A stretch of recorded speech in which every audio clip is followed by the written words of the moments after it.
د روسیې ولسمشر ولادیمیر پوتین وایي د افغانستان او تاجکستان په پوله امنیتي وضعیت د اندېښنې وړ دی. هغه ته چې مسکو غواړي په تاجکستان کې د خپلې پوځي اډې په تقویه کولو سره او دې هیواد ته د وسلو او تجهیزاتو په ورکولو راکم کړي. اما د اسلامي امارت چارواکي د ګاونډیو هیوادونو ته ډاډ ورکوي چې د افغانستان نه به هیڅ یو ګاونډي هیواد ته خطر نه وي. اوس اساسي پوښتنه دا ده چې د روسیې او تاجکستان اندېښنې د څه په معنا دي یا دوی ولې اندېښنه لري د افغانستان نه. په نننۍ خپرونه کې به پر همدغه موضوعاتو باندې خبرې وکړو. سلامونه، زه حبیب الرحمن صافی یم او تاسو کاوش خپرونه ګورئ. په خپرونه کې را سره د اسلامي امارت د نظامي کمیسیون غړی مولوي محمد فاروق انصاري او د پوهنتون استاد او سیاسي شنونکی ابوذر خپلواک زازی میلمانه دي. تاسو دواړه په خپرونه کې ښه راغلاست. ستړي مه شئ. زازی انصاري صاحب، راځئ پوښتنه به له دې راپیل کړو چې کله چې اسلامي امارت په افغانستان کې واک ته ورسېده، د حکومت چارې په لاس کې واخیستلې، د هغې نه وروسته هېڅ یو ګاونډي هېواد ته هم د افغانستان نه کوم خطر نه دی متوجه شوی. نو د دغه هېوادونو د ګاونډیو هېوادونو دغه اندېښنې په څه معنا دي؟ بسم الله الرحمن الرحیم. هر څه نه مخکې تاسو ته او ستاسو د رادیو تلویزیون کتونکو ته اورېدونکو ته نیکې هیلې وړاندې کوو. او خبره داسې ده چې کوم ورځې نه چې امارت اسلامي د فتح په شکل باندې په ټول افغانستان کې الحمدلله قابض شوی دی، دا به په د ټول تاریخ کې په یو ملک کې داسې قبضه چېرته هم نه دی شوی. د هغې ورځې نه چې د امارت اسلامي فتوحات راغلي او افغانستان باندې اسلامي امارت خپل منګلې ښه کړي دي او قابض دی، تر اوسه پورې یو هیواد دی ووایي چې د امارت اسلامي د طرف نه په یو ځای باندې په یو نقطه باندې چا باندې خدای ناخواسته تیری شوی دی. که شوی هم د ګاونډیو هیوادونو نه دی، لکه پاکستان په کونړ باندې بریدونه کړي یا په ایران د خوا نه په سرحد باندې بریدونه وشول، که شوي هم د دوی د خوا نه شوي دي بریدونه. امارت اسلامي همیشه دپاره نړۍ سره او خاص کر ګاونډیانو سره موږ نیک تعلقات غواړو. ګاونډیان دې موږ نه مطمئن وي. موږ ګاونډیانو سره د تجارت په بخش کې د ورکړې او د راکړې د همدردۍ د ګاونډیتوب چې کوم اصول دي اسلامي، چون موږ ګر چارپیره ملکونه چې دي اسلامي هیوادونه دي، موږ دوی سره اسلامي نیک رویه غواړو. دې نه د څوک تشویش نه کوي، بلکې دوی د تشویش په ځای باندې موږ سره مثبت لارې ونیسي. امارت اسلامي انشاءالله په دې باره کې پراخ پروګرام لري. که تاسو ته معلومات کېږي نو 2-3 ورځې وړاندې دلته د روسیې مشران رالل، د تجارت په بخش کې مجلسونه وشول، هغې ډېر په خوشحالۍ بیرته لاړل. دا د دې معنا دی چې افغانستان خپلو ګاونډیانو سره د تجارت معاملو کې، د ورکړې او د راکړې په معاملو کې، د ښه ګاونډیتوب په معاملو کې ترجیحات ورکوي او د دې دپاره کار کوي لګیا دی. دا ټول دغه معنا دی چې اسلامي نړۍ باید دی چې مطمئن وي، خاص کر هغه ګاونډیان چې زموږ سره پولو کې سره شریک دي، دوی د موږ نه تشویش نه کوي. امارت اسلامي خپلو ژمنو باندې وفا یې کړی دی او کوي. امارت اسلامي هیڅ چا سره د تجاوز لاره نه لري او نه دې خواهشمند دي. مخکې چې اوس د افغانستان سره دغه خپلو اړیکو ته یو نرمښت هم په خپلو اړیکو کې ښکاره کړی دی او دلته یې په افغانستان کې اقتصادي سرمایه ګذاري ته یې هم زړه ښه کړی دی. بل دوی یو خبره خپره کړه چې دوی غواړي چې افغانستان په رسمیت پېژندلو په اړه باندې فکر هم وکړي. بیا دغسې یو ادعا چې بیا کوي، دا په څه معنا ده؟ دا خو امارت اسلامي ډېر واضح پالیسي لري په هر څه کې. دلته چې امارت اسلامي کوم ورځې نه قابض دی، تاسو ته به اندازه لګي چې زموږ مشرانو سره ریاست الوزرا کې، معاونینو سره ریاست الوزرا کې خپل ملا محمد حسن حفظ الله سره دې خلکو مثبت مجلسونه شوي دي. د امارت اسلامي د فتح نه وړاندې موږ وروست سره امارت اسلامي ډېر ښه نیک روابط یې درلودل، حتی چې څو ځلي روسیه زموږ د امارت اسلامي او د مخکینۍ امریکایانو سره میزبان پاتې دی. موږ نورو په نسبت باندې دوی ته د قدر په سترګه ورته ګورو. ټول ګاونډیان موږ سره انشاءالله ښه روابط لري او د امارت اسلامي پالیسي هم دا دی چې خپلو ګاونډیانو سره مثبت لاره ولرو. انشاءالله په دې کار روان دی او دا ځینې چې کوم دغه خبرې کېږي دا ټول استخباراتي کړۍ دي چې د فیسبوک د لارې یو تشنج پیدا کړي، امارت اسلامي ته خنډونه ایجاد کړي. دا حقایق نه دي. زازی صاحب، دغه د پوتین اندېښنې چې تېره ورځ د افغانستان او د تاجکستان په پوله باندې دوی وایي چې هغه امنیت د اندېښنې وړ دی، څنګه یې بولي دغه اندېښنه؟ زه هم په خپل وار سلامونه او نګهیلې وړاندې کوم ښاغلي صافی صاحب تاسو ته د بحث مېلمه ته او د برنامې ټولو لیدونکو ته. کله چې تیر نظام په افغانستان کې سقوط شو او نوی نظام په افغانستان کې په ټول افغانستان باندې ولکه ټینګه کړله، د افغانستان په تاریخ کې نوی پړاو شروع شو.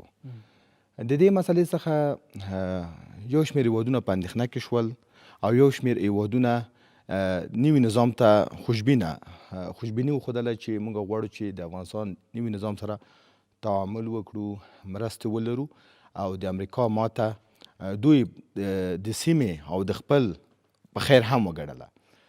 د هغه مسئلې څخه که چیرې وګورو، هندوستان د نوي نظام څخه اندېښنې لري، ولې تیر نظام سره دوی ښې اړیکې لرلې. برعکس تیر نظام پاکستان خپل دښمن ګڼلو.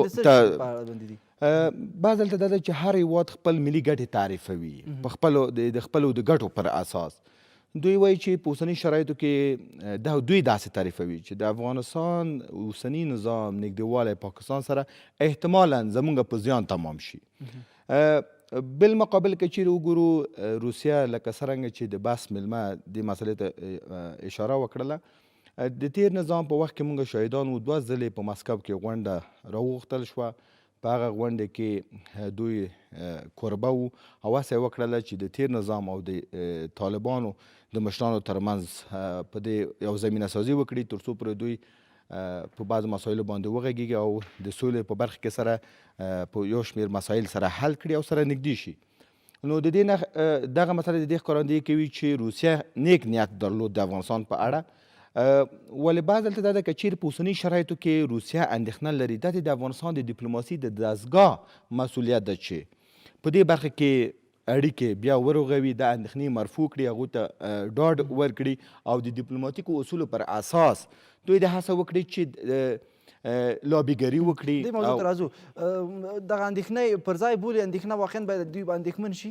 ګوره، کله چې په 1991 کې شوروي اتحاد مات شو، دغه نه وروسته شوروي اتحاد هغه موقف چې لرلو په نړیواله کچه چې د نړۍ زبرځواکو د دې څخه ولوېدو. په نړیواله کچه موږ یو زبرځواک درلود چې هغه د امریکا متحده ایالات وو. ولې روسیه دغه نه وروسته بیا هم هڅه کوي چې خپلې ملي ګټې حفظ کړي.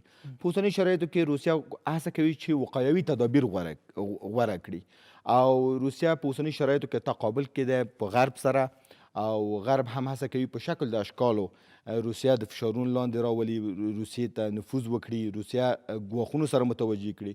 نو په ټوله کې روسیه هڅه کوي چې وقایوي تدابیر ولري، که فرضاً په راتلونکي کې کوم ګواښ متوجه کېږي د هغه ګواښ څخه مخنیوی وکړي. ولې بل بعض دلته دا ده چې اوسني نظام تل هڅه کړې ده، تل کوښښ یې کړی چې د سیمې هیوادونو ته ډاډ ورکړي چې د افغانستان څخه هېڅ ډول ګواښ به دوی ته متوجه نه وي. ولې بیا هم په دې ځای باندې موږ بسنه نشو کوی. ما مخکې هم تذکر ورکړه چې د ښې اړیکو جوړول مسؤلیت د افغانستان ډیپلوماسي دستګاه ته راګرځي. دوی باید په دې برخه کې لابیګري وکړي، هغوی ته باید د هغوی اندېښنې مرفوع کړي او هغوی ته ډاډ ورکړي چې د افغانستان څخه هېڅ ډول ګواښ دوی ته متوجه نه ده. او برعکس په اوسني شرایطو کې، په اساس شرایطو کې چې ټوله نړۍ په دې لټه کې دی چې افغانستان ولس ستونزو سره مخ کړي او د افغانستان حاکم نظام ته ستونزې ایجاد کړي، دوی باید په داسې شرایط کې د افغانستان اوسني نظام او د ولس لاسنیوی وکړي او هڅه دې وکړي چې دغه وضعیت مهار شي، مدیریت شي، تر څو پرې موږ یو باثبات افغانستان شهیدان اوسو او په راتلونکي کې موږ هم د پرمختګ لوري ته مننه ظاهري صاحب.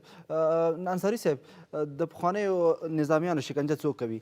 آیا فکر نه کوي دغه یو ډول بدنامي نه ده د اسلامي امارت لپاره؟ ځکه اسلامي امارت په بار بار دغه اعلان کوي چې موږ عمومي عفو اعلان کړی او دغه کار موږ نه کوو. دغه څوک دي؟ دغه کومې کړي دي چې دغه یو قسم ته ناوړه کارونه شروع کړي دي؟ زه تاسو ته په دې ډاډ در کوم چې امارت اسلامي کوم چې د عفو اعلان کړی دی دا یو مستقل بیل موضوع دی. یو هغه موضوعات دي چې ورځ تر بله پیښې منځته راځي. په دې کې ځینې هغه مسؤلین چې تیر نظام کې په نظامی بخش کې د وظایف درلودل، امارت اسلامي په لوړه کچه ټولو ته یې د عفو عمومي اعلان وکړو. عفو عمومي لاندې راغلي دي، کابل کې سکونت لري، ژوند کوي. د دې مثالونه موږ سره ډېر دي چې همدلته پراته دي او انشاءالله خپل ژوند ته ادامه یې ورکړی دی ورکوي بلکې امارت اسلامي غواړي چې آینده کې نظام کې ځان سره دی ونیسي او ښه نیکې مشورې واخلي د افغانستان دپاره مثبت نظر که هر چا سره نو امارت اسلامي دې ته غېږه پراخه ده امارت اسلامي په دغه اصولو باندې روان هم دی یو هغه چې یو چا باندې نن سبا عرایض کیږي یو موضوع دلته پیښه ده بل ورځ چون دغه مسله د مشرقي سره تعلق لري دغه یوه رسنۍ موضوع چې پرون په رسنیو کې ډېره کتب ورسول یو پخوانی یو نظامي رانیول شوی دی یو شکنجه ورته ورکول کېږي فکر نه کوئ دغسې شکنجې که چیرې ادامه پیدا کړي دغسې کارونه که چیرې ادامه پیدا کړي نړیوالو ته هم یو قسم بې اعتبارتوب پیدا کېږي ځکه هغوی چې هغه وعدې چې اسلامي امارت د خپلو ملکیانو یا د خپلو هېوادوالو سره کړي په دې باندې وفا ونشي کولی نو نړیوالو سره به څنګه په خپلو هېوادو باندې وفا وکړي فکر نه کوئ دغه کسان یو قسم تخریب نه کوي اسلامي امارت دپاره موږ هر هغه کارونه چې هغه ناشایسته دي او ښه نه بریښي او د هغې پایله مثبت نتایج نه لري امارت اسلامي دا شی نه غواړي که څوک مجرم وي د عرایضو لارې موږ لرو که وزارت داخلې پورې مربوط وي که نورو امنیتي ارګانو پورې مربوط وي نیونې کیږي عرایض په چا وي نیول به کیږي چې کوم چا باندې عریضه وي باید هغه شفاف انداز باندې هغه ونیول شي تر څو خپل فردي جرم چې څه یا چا عریضه وي هغه باید یو قانون د لارې هغه شکنجه شي دا چې اوس فیسبوکي مسایل مخې ته راځي موږ یقینا امارت اسلامي پالیسي دا نه دی موږ دا ردو نه د افغانستان په ګټه دی نه د نظام په ګټه دی نه د ولس په ګټه دی دا یو تشنج پیدا کوي موږ کله کله ردو دا کار ځینې موږ ما تاسو ته مخکې دلته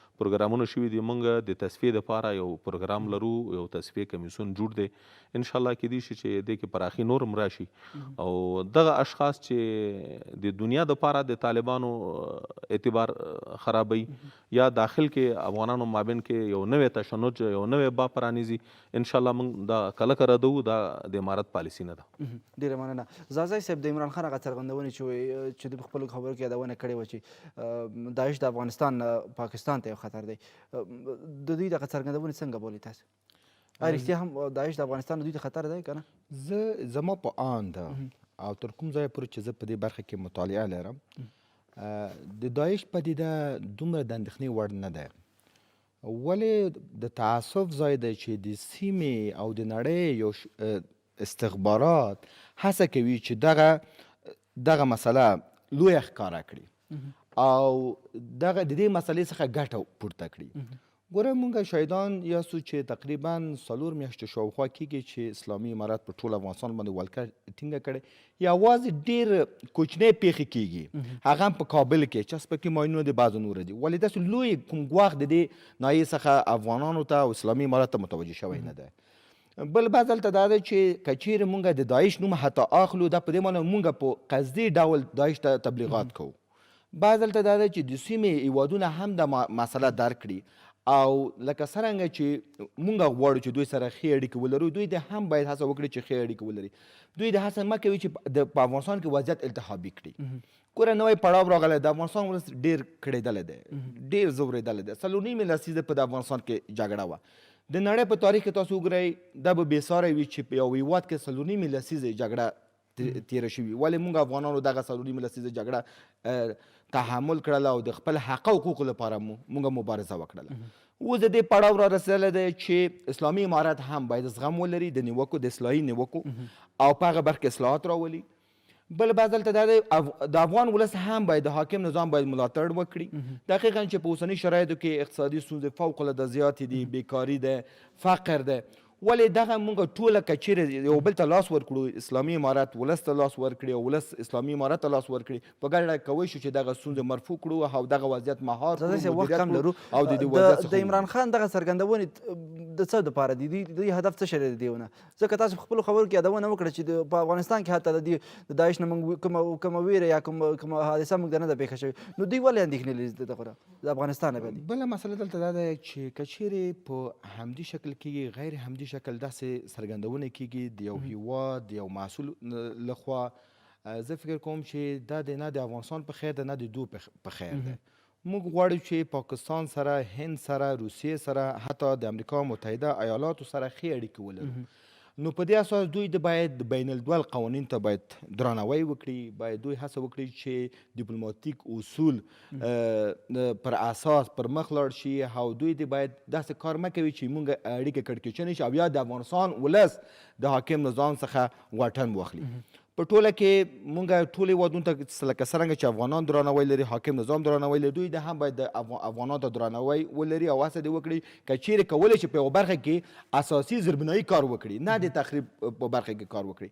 وضعیت اساس د سیمې هېوادونه کوښښ کوي چې یو ځل بیا په افغانستان کې وضعیت التهابي کړي، کړکېچن کړي، د افغانستان د وضعیت څخه دوی ګټه پورته کړي او دغه هڅې د غربیانو لخوا روانې دي، د سیمې او شمېر هېوادونو لخوا روانې دي او په تاسف موږ ګورو چې په شکل د اشکالو هڅه کوي چې ولس تحریک کړي.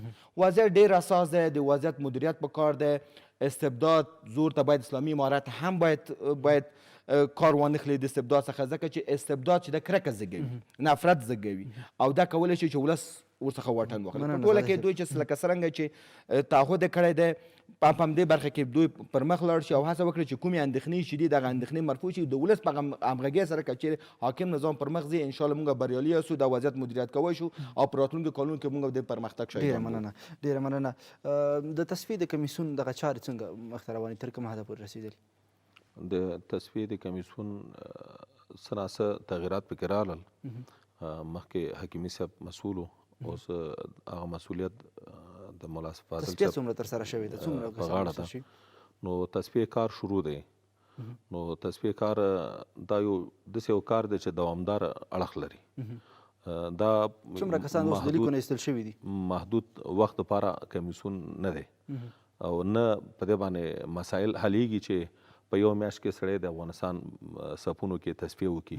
یا د پرمختګ پوښتنې زه کوم چې څومره پرمختګ پکې راغلی؟ دلته دومره پرمختګ شوی دی چې ځینې هغه کړی چې د طالب په شکل باندې ځان جوړ کړي او بیا همدې ادرس نه بیا داسې یو کار وکړي چې تیرې تجربې تکراریږي.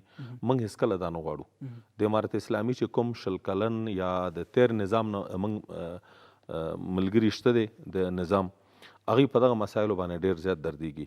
ځینې هغه کړی چې د طالب افغانان دي، اوس که افغانستان خلک امارت اسلامي غېږ کې نه نیسي، یو مسؤلیت ورته نه ورکوي، یو چېرته پیرې ته نه ودروي، یو بل کار نه کوي، خو بیا هم نه کي. خلک اعتراض کوي چې امارت اسلامي اوس وګوره کړی تنګه کړی دی، بغیر د خپل ځان نه چاته وخت نه ورکوي، او که وخت ورکوي یو ځای باندې یو ناروا کار وکړي، امارت اسلامي بیا د هغې کله تصفیه وکړي، کله هغه مسایل بیرته وڅېړي. ځینې هغه مسایل دلته وړاندې پیښې وشي، د مجاهد صاحب پیښه وشو، نو هغه کې امارت اسلامي بیخي دغه باندې کابینه کې هغې باندې بحث وشو چې علاء ګل مجاهد سره چې دغه کومه رویه وشو، کیدای شي چې هغې کې به مجاهد صاحب هم څه تیزي به کړي، خو لیکن موږ د دغه خبرو طرفدار نه یو. مجاهد صاحب موږ ته یو احترام وړ شخصیت دی. که دلته نور افغانان دي، ټول د دې حق لري چې افغانستان کې خپل ژوند په عزت تیر کړي. موږ د دې غوښتونکي یو. موږ وایو چې تیرې تجربې باید تکرار نشي. د افغانستان یو یتیم یسیر په دې اړ نشي چې افغانستان دې وجې نه پرېږدي چې افغانستان کې ما د سر یا زما د عزت خطره ده، یره ده. موږ د دې طرفدار نه یو. موږ دا غواړو په وینا چې د اسلامي امارت د فرمانونو نه چې کومه سرغړونه کېږي، هغوی به خامخا سزا ویني. دا ضرور به ویني. مخکې په دې باندې ما درته ویل چې د امارت اسلامي دې خبرو ته دومره ترجیحات ورکوي چې ریاست الوزرا کې په دې باندې بحث کېږي مستقل، چې چا دا عمل کړی دی نو هغې ونیول. امارت اسلامي دغه خلک بیا نه پرېږدي صف کې. انشاءالله موږ ولس ته ډاډ ورکوو، ولس دې موږ سره همکاري وکړي، ولس دې هم همکار اوسي. ځینې هغه ما تا ته مخکې مو ویل چې ځینې هغه مواردو باندې چې چا باندې یو عریضه وي یا فیسبوکي یو پاټ پیدا کړي، مثلا هغه دنیا ته نشر کړي، خو د امارت اسلامي دپاره هم ښه پایلې نه، نو ولس دپاره هم ښه پایلې نه، د افغانستان بهبودي هغې کې نه. موږ یې کله که ردوو، موږ هر هغه عمل چې هغه تشنج پیدا کوي، هغه مصیبت پیدا کوي، امارت اسلامي په کله کې ردوي. موږ دا نه غواړو. ډېره زیاته مننه مولوي صاحب. زازی صاحب، وروستۍ پوښتنه، وخت هم کم لرو. د نړۍ د تشویش د دفع کولو دپاره باید څه وشي؟ په لومړي ګام کې هڅه دې وشي چې د اسلام په چوکاټ کې نجونو ته اجازه ورکړه شي چې ښوونځیو ته لاړ شي، مکاتبو ته لاړ شي، پوهنتونونو ته لاړ شي، ځکه چې نړیوال هم په دې باندې ټینګار کوي. بل بعض دلته دا ده چې ټول شمول حکومت ویل کېږي. البته منفور سحري موږ نه غواړو، افغانان نور نه غواړي. شخصا زه یې نه غواړم چې هغه تکراري سحري چې د 20 کالو په لړ کې د اشغال ته یې زمینه مساعده کړه، اختلاس یې وکړ، فساد یې وکړ، غصب یې وکړ، دغه سحري بیا په نظام کې شامل شي. ولې موږ پیاوړي کادرونه لرو، مخلصه خلک لرو چې د افغانستان دننه پاتې شوي دي، د وضعیت څخه ځورېږي، د حالت څخه ځورېږي. موږ هم غواړو چې پرمختګ ولرو، هغوی هم غواړي چې موږ باید نور د دې وضعیت څخه ووځو. داسې کسان دوی باید خپل خوا کې ولري، دا تثبیت کړي، دوی ته زمینه د دې مساعد کړي چې د دوی په خوا کې د خدمت جوګه شي. بل بعض دلته دا ده چې په اوسنۍ شرایطو کې البته د ډیپلوماسي دستګاه باید د اوسنۍ وضعیت څخه باید ګټه واخلي. په اوسنۍ شرایطو کې موږ کولی شو که چیرې ښه ډیپلوماسي وشي، ښه لابیګري وشي، موږ د امریکا څخه جزیه واخلو، حتی د افغانستان اوسنۍ شرایطو ته په کتو سره د امریکا نه جزیه واخلو، د روسیې نه جزیه واخلو. توازن باید حفظ شي. که چیرې توازن نه حفظ کیږي، موږ ولیدل چې دغه په تعصب باید ووایم چې په 3 لسیزو کې دا توازن حفظ نه شو. کله شوروي راغلو د افغانستان په 4 کې لاسوهنه وکړه، کله امریکا راغله. په اوسني شرایط کې موږ ښې اړیکې هم باید امریکا سره ولرو، هم روسیې سره ولرو، هم هند سره، هم پاکستان سره، هم د سیمې یو شمېر نورو هېوادونو سره. موږ دا اجازه ورنه کړو چې یو هېواد ته دومره نږدې شو چې بل هېواد په اندېښنه کې شي، هغه هڅه وکړي چې دلته نفوذ وکړي، وضعیت التهابي کړي. ټول سره ښې اړیکې ولرو. په ټوله کې نړیوالو ته باید ډاډ ورکړی شي، باید ښه لابیګري تشویش وشي. لپاره څه شته په افغانستان کې چې دوی تشویش ولري؟ تر حده پورې ګوره غریبیان په افغانستان کې مات شول، دوی په زړه کې دردېدلي دي. دوی کوښښ کوي په شکل د اشکالو په اوسني نظام باندې فشار وارد کړي، تر څو پرې یو شمېر هغه غوښتنې چې د منلو وړ نه دي، نه افغانانو ته نه د اسلامي امارت ته، هغه په اوسني نظام باندې ومني. دا وضعیت کولی شي چې په اوسني شرایطو کې د افغانستان دننه ستونزې وزېږوي. نو په ټوله کې دلته ښې لابیګري ته او ښې ډیپلوماسۍ ته ضرورت دی. بیا هم زه غږ کوم په د افغانستان د ډیپلوماسي دستګاه باندې چې د بهرنیو چارو وزیر دی، دوی ګوره دوه ګونه چلند ونه کړي. ګوره که چیرې یو دریځ غوره کېږي د اسلامي امارت لخوا، دا اجازه ورکړي نورو چارواکو ته چې هغوی هغه کې د اسلامي امارت د ډیپلوماسي دستګاه کوښښ وکړي چې هېوادونو سره ښې اړیکې جوړې کړي، تعامل وکړي. موږ باید هڅه وکړو چې یو شمېر سازمانونه چې د سیمې او د نړۍ په کچه دي، دا د غړیتوب واخلو. که چیرې د ډیپلوماسي دستګاه یو چارواکی راځي او دا داسې څرګندونه کوي چې اساسیت زېږوي په نړیواله کچه چې په تعصب تېره ورځ وشوله، دا منصفانه نه ده په اوسني شرایط کې. دوی اجازه ورکړي چې دریځونه نور چارواکي غوره کړي، دوی یوازې سیاست وکړي، ډیپلوماسي په برخه کې تمرکز وکړي او هڅه وکړي چې موږ څنګه کولی شو چې په دې برخه کې تمرکز وکړي چې د سیمې او د نړۍ هېوادونو سره تعامل وکړو، په یو شمېر سازمانونو کې غړیتوب واخلو او په اوسني شرایطو کې افغانستان ته داسې مرستې راوړو چې افغانستان په خپل پښو ودرېږي. ډېره زیاته مننه له تاسو دواړو قدرمنو مېلمنو څخه یوه نړۍ مننه چې په بحث کې مو راسره ګډون وکړو. درنو لیدونکو له تاسو هم یوه نړۍ مننه چې خپرونه مو راسره تر پایه وکتله. تر بیا او بلې خپرونې د خدای په امان.